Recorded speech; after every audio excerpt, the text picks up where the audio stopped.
Ayolingni nima uchun yaxshi ko'rasan degan savolga nimadir javob berishimiz kerak.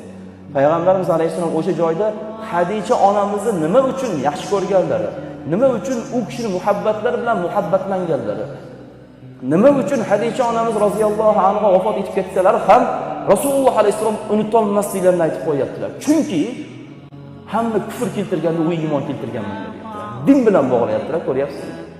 Biz ayolimizni muhabbatini din bilan bog'lamagunimizcha ajrim bo'laveradi. Ibodat bilan bog'lamagunimizcha ajrim bo'laveradi. Ayolimni namoz o'qishi uchun yaxshi ko'raman demaguncha ajrim ketaveradi.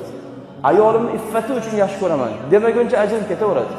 Ayolim Alloh taoloning shariatiga muvofiq satr avrat qilib yuradi, shunga yaxshi ko'raman demaguncha ajrim ketaveradi. U ayolimki iymonda, ibodatda mustahkam, Rasululloh alayhisalom sunnatlarida mustahkam, mandan afzal u Alloh taolo uchun. Shunaqa u taqvodor. Demagunimizcha ajrimlar ko'payaveradi. Rasululloh alayhisalom nima dedilar? Iymon bilan, ibodat bilan bog'lab qo'ydilar. Hamma kufr keltirganda u iymon keltirdi. Hadichalarda yaxshisi yo'qmi uchun?